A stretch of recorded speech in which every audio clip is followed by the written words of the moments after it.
ontem, eu dei um pau aqui no Donald Trump.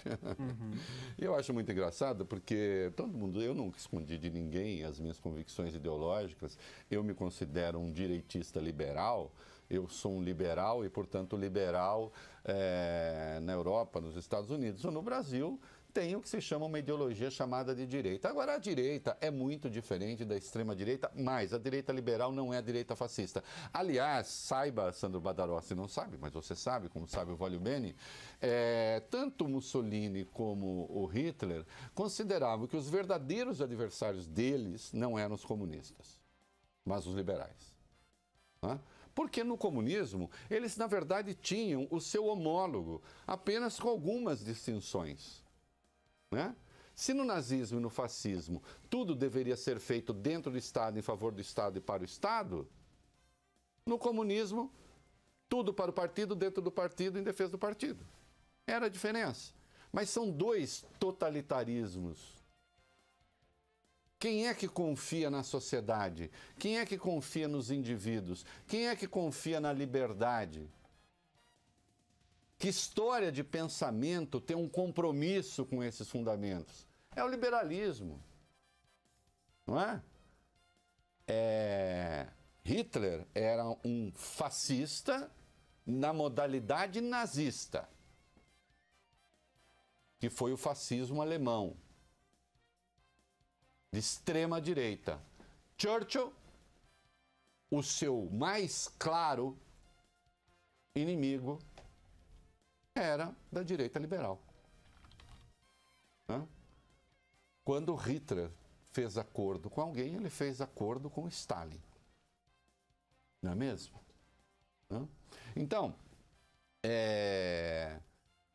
eu, desde o princípio, desde quando era candidato, eu tenho verdadeiro horror ao senhor Donald Trump. Oh, mas a economia americana está crescendo. Desculpem, é uma mistificação dizer que está crescendo por causa do Trump. É uma mentira apenas. Há uma coincidência ali. Ah, mas ele poderia ter adotado medidas? Sim, não adotou. Não adotou. Mas isso não quer dizer que ele seja o elemento que garanta o crescimento da economia americana, o baixo desemprego, etc. Até porque é uma bolha de consumo lá, mas não vou entrar nesse particular agora. O tempo dirá.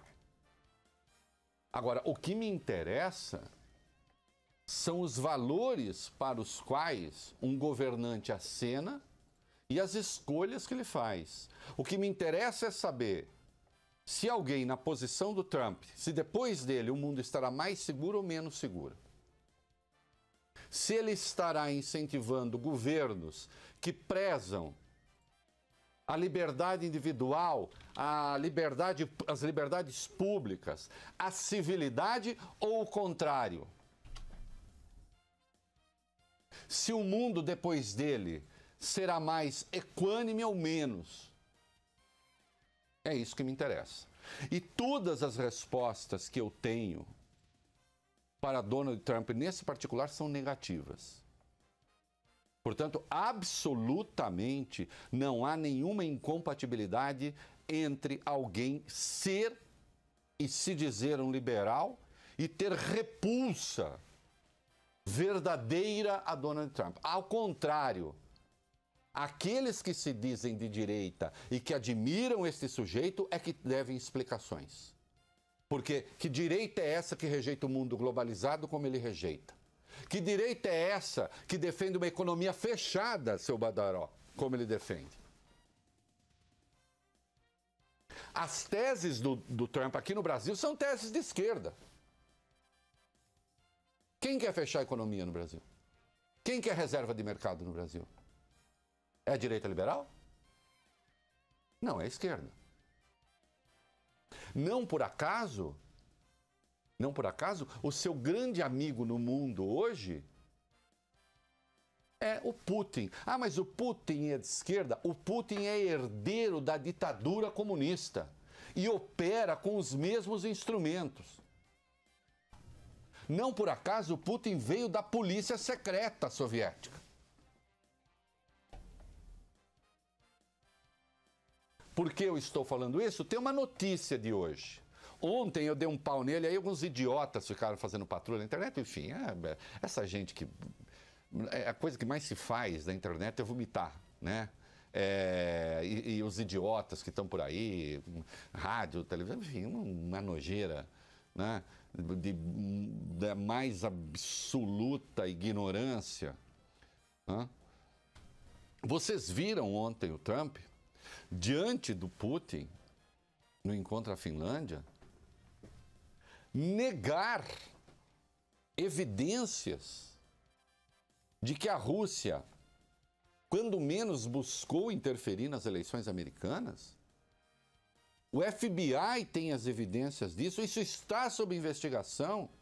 Isto é endossado por todos os órgãos de investigação de Estado dos Estados Unidos. E nós vimos o Trump ontem negar aquilo que o seu próprio Departamento de Estado, os órgãos do Estado que ele comanda, negar isso em benefício de um tirano óbvio. Aliás, como chamou o senador John McCain. Um Putin, lembro de novo, que anexou um território de um outro país, como anexou a Crimeia, que na prática ocupa metade da Ucrânia, que financiou aqueles trogloditas na Ucrânia, ligados à Rússia, que derrubaram um avião, matando 298 pessoas. Aquele armamento que produziu aquilo, que lançou aquele míssil, é russo.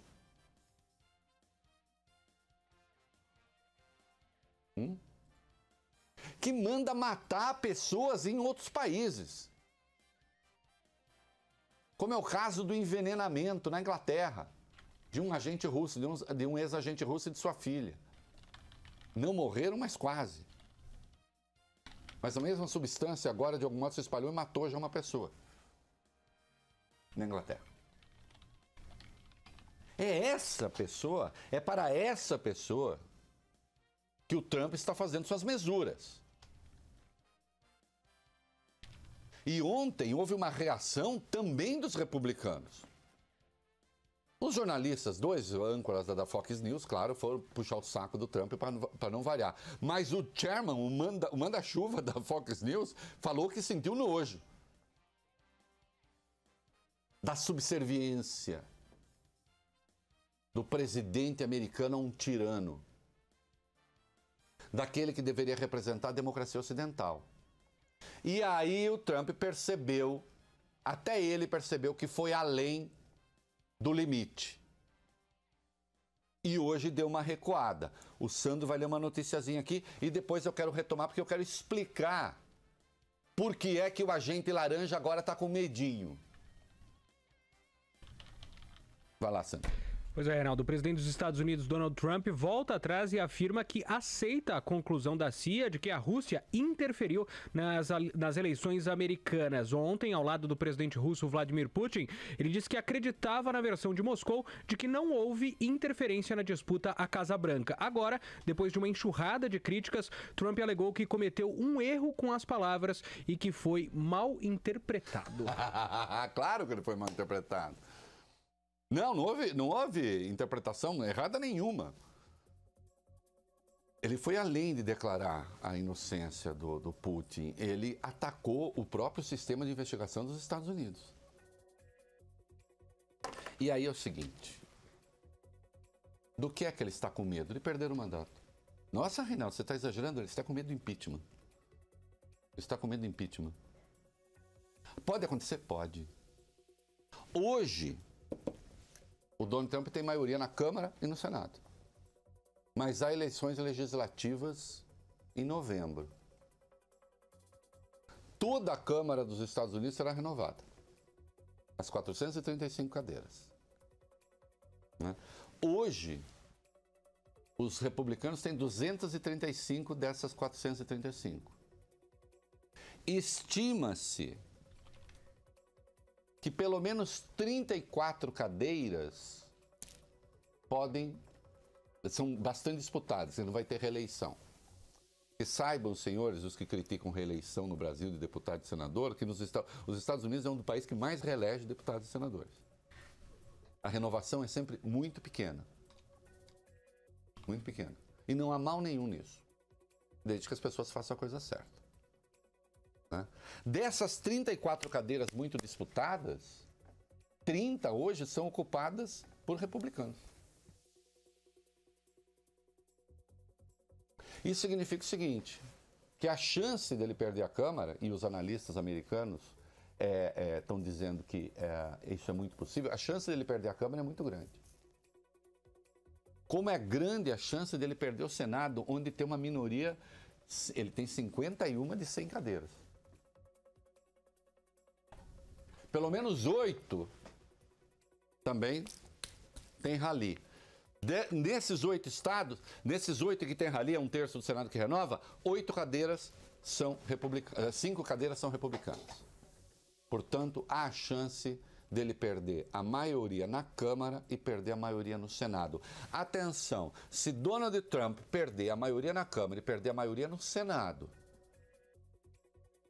e se os órgãos de segurança dos Estados Unidos chegarem à conclusão definitiva e irrespondível de que a Rússia interferiu nas eleições e que isso, de algum modo, contou com alguma conivência do Donald Trump, o nome disso é traição. Eu não estou exagerando, ele pode não só perder o mandato, como ele pode ser preso. Sabe a pena? Prisão perpétua. Ia ser uma delícia. Né? Quem sabe ele mandasse construir uma cadeia para ele, né? Como o Pablo Escobar. Na Trump Tower. É, a Trump Tower. Uma Trump Tower só para ele. Só para gente laranja. Hã? Isso não é brincadeira, não. Se ele mantiver a maioria nas duas casas, ok. Não vai acontecer nada. Mas a chance dele... Escutem o que o tio está falando. A chance dele perder essa maioria é gigantesca. As duas maiorias. E aí, a possibilidade de uma denúncia por impeachment é enorme. E lembre-se que os Estados Unidos têm um sistema bipartidário. Não tem aquele negócio assim, ai, me dá uma estatal aí. Se você me der uma estatal, eu voto contra o impeachment. Mas se você tem estatal, eu voto a favor. Não tem estatal para negociar. Não tem estatal para negociar, não tem verbinha para negociar, não tem nada.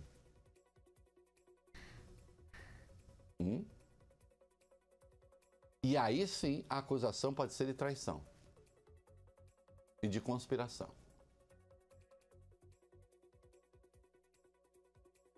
E aí abre-se a possibilidade de uma renúncia, aquele que hoje é dado como certa a reeleição, cuja reeleição é dada como certa, abre-se a possibilidade de uma renúncia do impeachment. Né? Aliás, não se descarte nem o impeachment mesmo com a reeleição, como aconteceu com o Nixon. Né? Então, há um limite nas coisas. Né? Este senhor está provocando uma desordem no que resta de ordem mundial. Com que propósito? Uma mistura de estupidez com vaidade e provavelmente negócios. E mais, cresce a suspeita em setores respeitáveis dos Estados Unidos que o Putin tem instrumentos para chantagear Donald Trump. De que maneira? Justamente a interferência da Rússia nas eleições. Há quem assegure que o Putin teria evidências de que o Trump tinha conhecimento daquilo que estava sendo feito. E aí, meus amigos, se isso vier a público, nada poderá salvá-lo.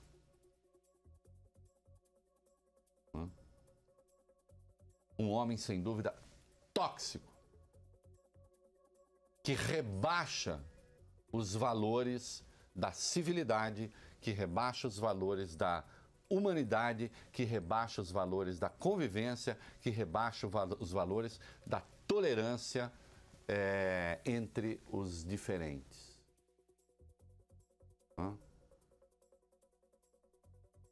Tem mais uma noticiazinha de Trump. Vamos com o Sandro mesmo, só para fechar o bloco, e aí nós vamos comercial, que eu também quero acrescentar. Vai lá. Reinaldo, o juiz dos Estados Unidos, Dana Sabraw, da Califórnia, determina que sejam suspensas as deportações de famílias imigrantes reunidas no país.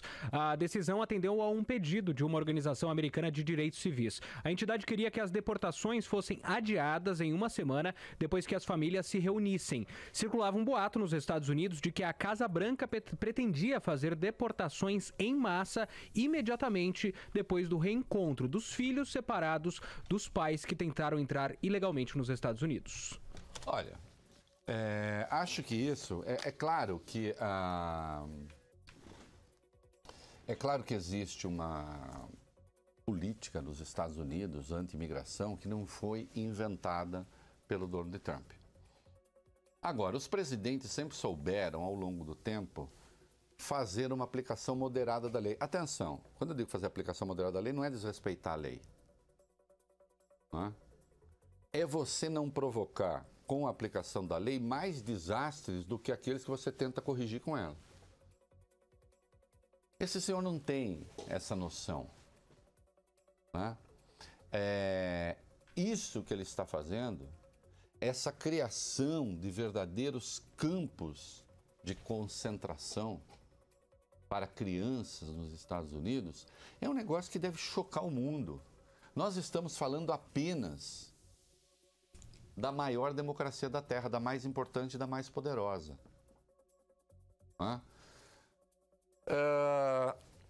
Eu já falei aqui, existe uma lei de Godwin em homenagem ao advogado Godwin que disse isso. Ele falou que num debate a chance de alguém evocar o nazismo como comparação assim é certa, e ele disse que é uma forma também de perder o debate, porque quando você compara com o nazismo, né, é tão desproporcional qualquer coisa que você compara ao nazismo que na verdade é uma facilidade para tentar ganhar o debate.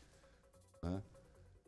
Agora, ele deu uma entrevista à Folha de São Paulo e disse, não, no caso do Trump, eu quero dizer que as comparações fazem sentido. Isso que está sendo criado, isso que ele fez nos Estados Unidos, se equipara a campos de concentração. Oh, mas as crianças não estão sendo mortas, não estão sendo... É uma política de segregação de pessoas que não leva em conta absolutamente nada a não ser uma pretensa segurança do Estado, que ignora direitos fundamentais.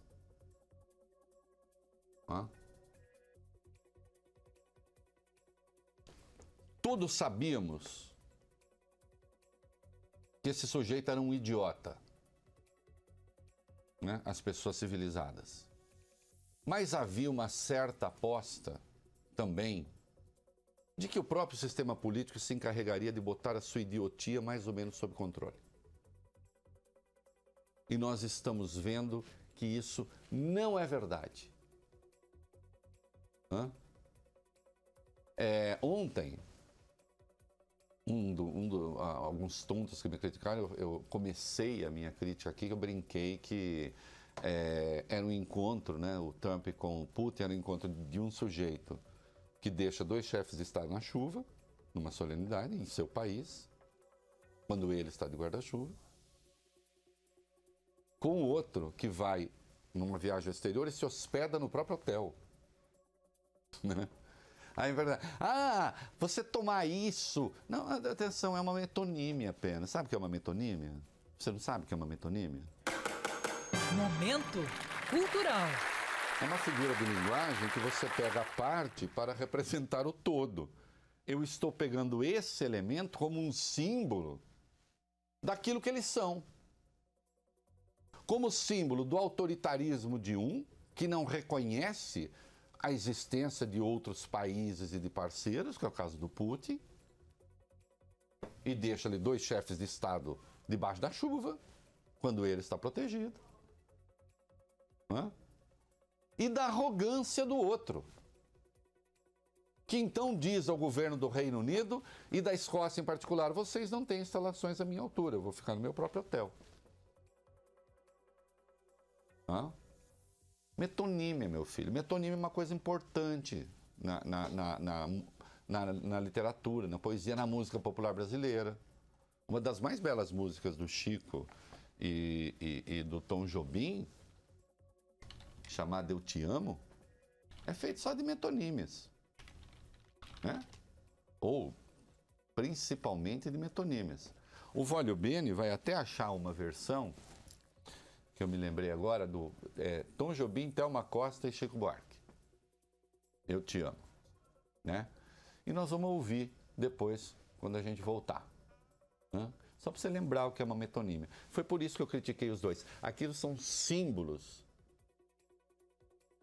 de dois indivíduos que têm uma importância fundamental na ordem mundial hoje e que não têm nem mesmo compromisso com o decoro, quanto mais com os valores mais complexos ligados aos direitos humanos. É isso aí, hashtag Pronto Lei.